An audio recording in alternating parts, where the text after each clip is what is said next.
नमस्कार मंडळी, मी वैशाली रोकडे माझ्या चॅनलवर तुमचं स्वागत करत आहे. कशा आहात तुम्ही? मस्त ना? तर झाला तुमचा चहा नाश्ता? तर म्हटलं खूप दिवस झाले मी जेवणाचा असा ब्लॉग वगैरे टाकला नाही आणि फर्स्ट टाइम मी साडीवर जेवण बनवते. तर म्हटलं त्याला तुमच्यासोबत पण शेअर करते आज व्हिडिओ. तर बघा मी सुकटाचा ठेचा बनवते. खरं तर बघा त्याचे खडे वगैरे मी काढून घेतले. असे ठेचा बनवणार आहे. जास्त साहित्य नाही आपलं, झटपट असा ठेचा होणार. तर हे बघा हे असं पांढरं सुकट आणले मी. जास्त महाग नाही आहे, 20 रुपयाचे. हे पडलं तर चाळून घेईन, साफ करते मी नंतर.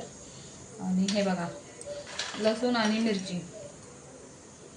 हे लसूण मी आता जस्ट सोलला एवढीच मिरची घेणार आहे, कारण की नुसतं वरण भाताबरोबर खायचं आहे म्हणून. तर ठेचा बनवणार आहे. तर हे बघा तवा तापायला ठेवला आहे मी.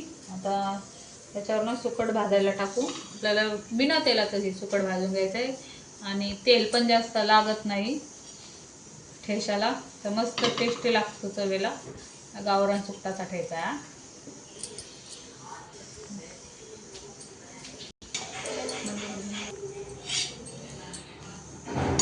असं लागते आपल्याला, जवळा पण म्हणते त्याला.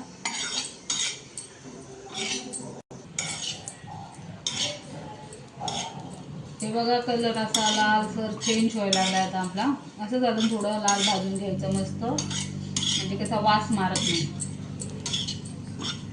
हे बघा आपलं पूर्ण असं भाजून झालंय सुकट.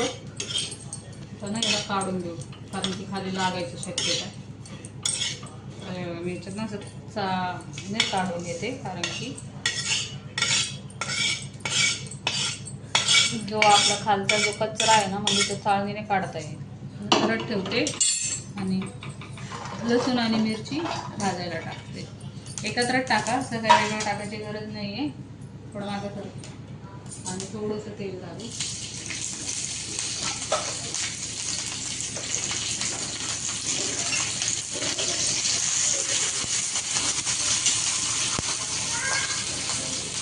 तेल करत आहे ना,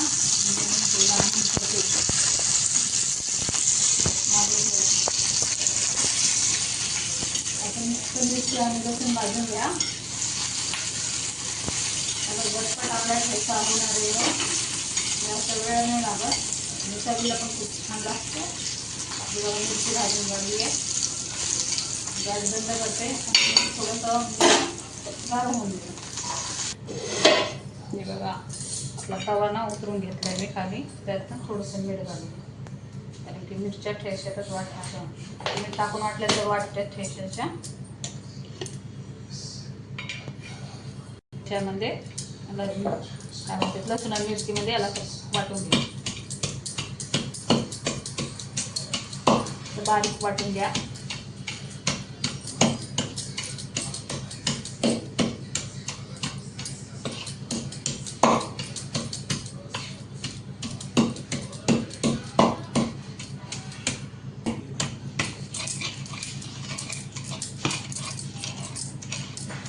आपला ठेचा असा बारीक करून घ्यायचा.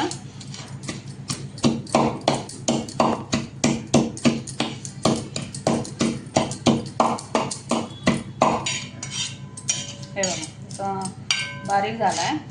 आता ना याला परत थोडंसं तेल घालू आपण. पहिलं गॅस चालू करू आणि थोडंसं परतायला ठेवू.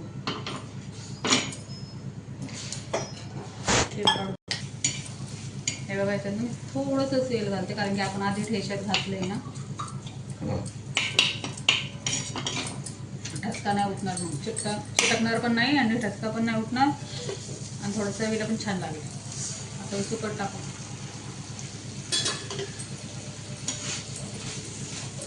चांगलं एकत्र करून घ्या.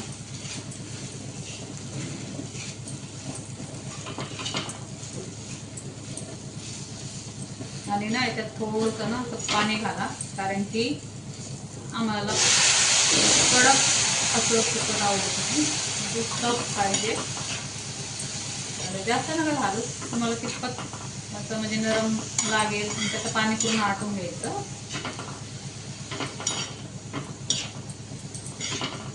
झणझणीत आपला सुक्काचा ठेचा बघा झटपट तयार होणारा. पाणी आटलंय आपलं बघा तुम्ही,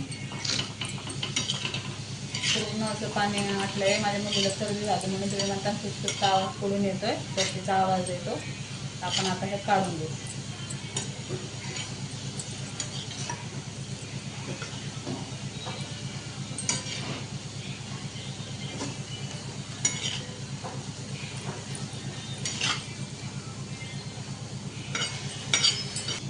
हे बघा आपला सुक्काचा ठेचा रेडी आहे. तुम्ही भाकरी बरोबर खा, चपाती बरोबर खा, एकदम चवीला छान लागतो. झटपट होणारा आपला सुक्काचा ठेचा. आणि मी तुम्हाला खूप दिवसानंतर असं रेसिपीचा व्हिडिओ टाकला नाही, तर नक्कीच सांगा कसा वाटला. शेअर करा, कमेंट करा आणि चॅनलला सबस्क्राईब करायला विसरू नका. धन्यवाद मंडळी.